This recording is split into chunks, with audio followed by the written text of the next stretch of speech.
सवाल है क्यों जनता को पसंद है adult super hero content consume करना। ऊपर से जवाब है ठरक। Video game, movie, shows, comics में इन्हें ऐसे ही पोर्ट्रे किया जाता है जिससे लोगों की लस्ट अट्रैक्ट हो। लोगों को छोटे छोटे कपड़े पहने हुए सुपर हीरोज देखना पसंद है। कैसी अपमानजनक बातें कर रहा है लड़का ये। अभी तो और करूंगा। क्या वजह है कि पावर गर्ल की कॉस्ट्यूम ऐसी है? क्या दर्जी के पास कपड़े खत्म हो गए थे? नहीं, मेकर्स जानबूझ के wonder woman, power girl, she Hulk को ऐसे कपड़े या ऐसी परिस्थिति में दिखाते हैं जिससे वो लोगों की ठरक को मीडियम बना के ऑडियंस को अट्रैक्ट कर सके। अरे ये तो कुछ भी नहीं है। कॉमिक्स में ऐसी स्टोरीज हैं जिसे देख के तुम्हारा खड़ा तुम खड़े हो जाओगे कि ये सब क्या दिखा रहे हो। कुछ सुपर हीरोज की तो पावर ही होती है बिना कपड़ों के लड़ना। सोचो, जहाँ बाकी हीरोज लड़ाई के लिए कॉस्ट्यूम पहनते होंगे, ये निकालते होंगे। अबे ये क्या कर रहा है, कपड़े क्यों उतार रहा है? अरे वो पीछे वाली गली में लड़ाई हो गई ना। इसे ऐसा समझो मूवीज में तुमने कुछ नहीं देखा है। कॉमिक्स में हल्दी से शादी, सुहागरा से गोद भराई सब हो चुका है। अगर डिज्नी देख लेना इन कॉमिक्स को, उसकी तो फट जाए। मार्वल मूवीज में तो दिखाने की बात ही छोड़ दो।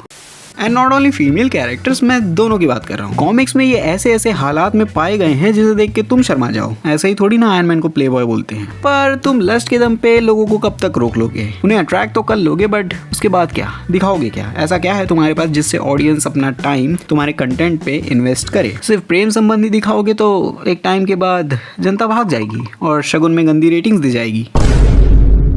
इसलिए जो ज्यादा इम्पैक्टफुल होता है इन super hero movie, shows, comics में, वो होती है इनकी ब्रूटल, बवाल, लिमिटलेस स्टोरी। PG-13 मूवीज में नहीं, PG-13 सुपर हीरो मूवीज में चीजें एक हद तक प्रिडिक्टेबल होती है कि कुछ भी हो जाए, हीरो अपनी लिमिट तो क्रॉस नहीं करेगा। बैटमैन, स्पाइडरमैन किसी को जान से तो नहीं मारेगा। लेकिन R-rated मूवीज में लिमिट ही तो है जो जनता को पता नहीं होती कि किससे किसका लफड़ा हो जाएगा और मूवी में आगे होगा क्या। इन मूवीज में हीरोज किसी को भी जान से मारने में हिचकिचाएंगे नहीं। यहाँ साले कुछ भी कर सकते हैं। इसे देख के लगता है ये किसी पे दया करेगा। औरतों को मारना गलत होता है, पर फिर तुम कहोगे कि औरत मर्द बराबर होते हैं। मेरी समझ में नहीं आ रहा मुझे क्या करना चाहिए।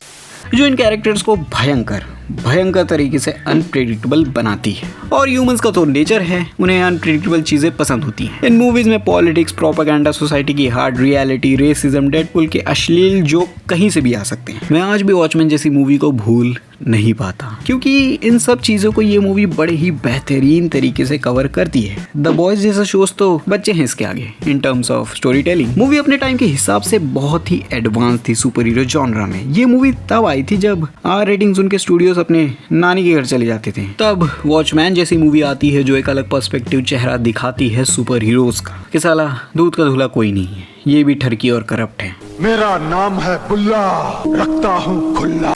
उसी पे डॉक्टर मैनहट्टन जैसे कैरेक्टर का पर्सपेक्टिव ह्यूमैनिटी को लेके जो मुझे सोच विचार करने पे मजबूर कर देती है कि इस कैरेक्टर को कितना सोच के समय लेके बनाया है DC वालों ने। ये कैरेक्टर किसी गॉड की तरह है और मूवी डॉक्टर मैनहट्टन को सिर्फ गॉड बना के हट नहीं जाती, उसके पीछे की साइकोलॉजी दिखाती और समझाती भी है बहुत ही अच्छे से। और ये भी बताती है कि मौका मिलने पे एक इंसान भगवान का भी फायदा उठा सकता है। और मूवी के विजुअल्स आहा, देख के लगता है कि 2009 में सालों ने अचीव कैसे किया ये। अगर तुमने इस मूवी को देखा है तो तुम समझ पा रहे हो कि मैं क्या कहने की कोशिश कर रहा हूँ। और ये मूवी ये भी दिखाती है कि तुम भले ही गॉड ही क्यों ना हो, तुम्हारी महिला साथी फिर भी तुमसे बोर हो सकती है और तुम्हें छोड़ के जा सकती है। बस लोगों ने उस वक्त इस मूवी की कीमत नहीं समझी। कचरा देखो तुम सिर्फ। ये जो R-rated सुपर हीरो मूवीज होती हैं ऑडियंस के इंटेलिजेंस की रिस्पेक्ट करती हैं, उन्हें स्पून फीडिंग नहीं करती। ये उन ऑडियंस को टारगेट करती हैं जो सीरियस सिनेमा को कंज्यूम करते हैं। Depth, story line, social commentary पसंद होती है उन्हें। हैवी CGI फाइट्स में उनका उतना इंटरेस्ट नहीं होता। और ये सारे एंगल्स ये मूवीज कैरी करती हैं सुपर पावर रखने वाले ह्यूमंस के साथ, कि अगर दुनिया में कोई ऐसा हो जो गवर्नमेंट से भी ज्यादा पावर रखता हो तो क्या, जो ऑडियंस को क्यूरियस और एक्साइटेड कर देती है। स्पेशली जो ग्रे कैरेक्टर्स दिखाती है कि अगर कोई अच्छा बन रहा है तो जरूरी नहीं वो अच्छा ही हो। सुपर पावर रखने वाला अच्छा ही काम करे, किसने कहा है। और ये दृष्टि ऑडियंस का दिमाग घुमा देती है कि सुपर हीरोज ऐसे भी हो सकते हैं। जो द बॉयज दिखाती है बहुत ही भयंकर पॉलिटिक्स के साथ, कि कैसे सुपर हीरोज को एक प्रोडक्ट बना के रख दिया है जहां उन्हें अच्छाई बुराई से कोई लेना देना नहीं है, उन्हें सिर्फ मतलब है अपनी पावर से। बेसिकली शो के मेकर्स ने पॉलिटिशियंस को रिप्लेस कर दिया है सुपर हीरो से। अगर तुम सुपर हीरोज की जगह पॉलिटिशियन को रख के देखोगे इस शो को तो तुम्हें सारी इमेज क्लियर हो जाएगी कि ये शो कहना क्या चाहता है। झूठे वादे, फेक PR, सिर्फ और सिर्फ इमेज को मेंटेन करने की रेस और जनता का यूज करना सिर्फ और सिर्फ अपने मतलब के लिए। शो ये भी दिखाता है कि अगर किसी इंडिविजुअल को इतनी सारी पावर्स मिल जाए तो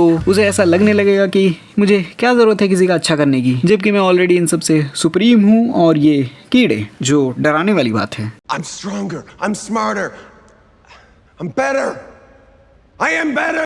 ये जो एंगल है तुम PG-13 के साथ नहीं दिखा सकते। जस्ट इमेजिन होमलैंडर एक PG-13 मूवीज में देखा, मुंह से तुरंत ना निकला। बस ये कंटेंट वही एंगल दिखाते हैं, कैसे इतनी पावर रखने वाले लोग media manipulation, fear in society, यहाँ तक कि गवर्नमेंट को कंट्रोल करने के लिए अपनी पावर्स का यूज कर सकते हैं, जैसा हमारी दुनिया में होता है। बस यहाँ सुपर पावर्स नहीं है। उड़ जा।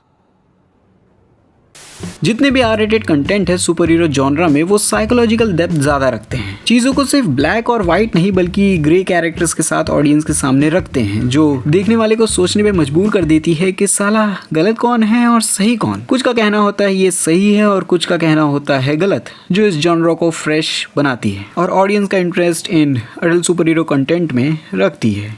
लोगों को ये बहुत बड़ी गलतफहमी है कि R-rated मूवी बड़ी ही सिंपल होती है कि खून खराबा दिखा दो, उल्टी सीधी चीजें दिखा दो, बस मूवी हिट हो जाएगी। नहीं, ये मूवीज बनाना इतना आसान नहीं होता। सो कंक्लूजन इज, लोगों को लप्पी जप्पी छैया छाए छाए देखना पसंद है, लेकिन ज्यादा पसंद है कि ये मूवीज जो पर्सपेक्टिव सुपर हीरोज को लेके दिखाती है वो ब्रूटल एक्शन के साथ साथ रियलिस्टिक स्टोरी भी रखे, जेन्युइन स्टोरी जो सच में लगे कि हाँ मैंने कुछ देखा है। ये तो फ्रेंच सिनेमा है।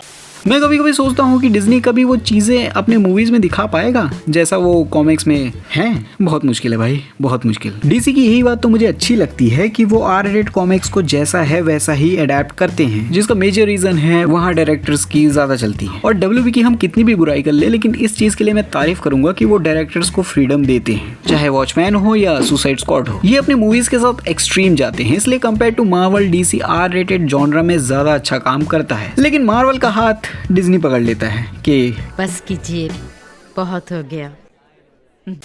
और अगर मार्वल की कोई अच्छी R-rating मूवी बनी भी है ना, तो वो डिज्नी के अंडर नहीं थी। हाँ, मैं डेडपुल की बात कर रहा हूँ। डेडपुल डिज्नी में आने के बाद मानो नर्फ हो गया है, कुछ ज्यादा ही कलरफुल बना दिया इन लोगों ने। मुझे डेडपुल एंड वुल्वरीन ठीक ही लगी थी, आज भी मुझे डेडपुल 1 ज्यादा पसंद है। देखो डिज्नी कब ढंग की R-rated मूवी के साथ आता है। वैसे अगली R-rated सुपर हीरो मूवी कौन सी आ रही है क्या कोई मूवी?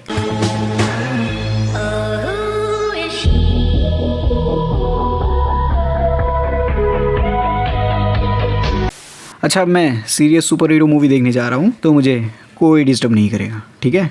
चलो जाओ। इसका मतलब है इसका मतलब है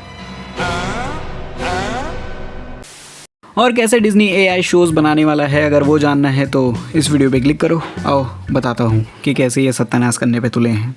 तो एवेंजर डूम्सडे में ये लीड कैरेक्टर में रहेंगे। हाँ भाई, ये पूरी एवेंजर को लीड करेंगे।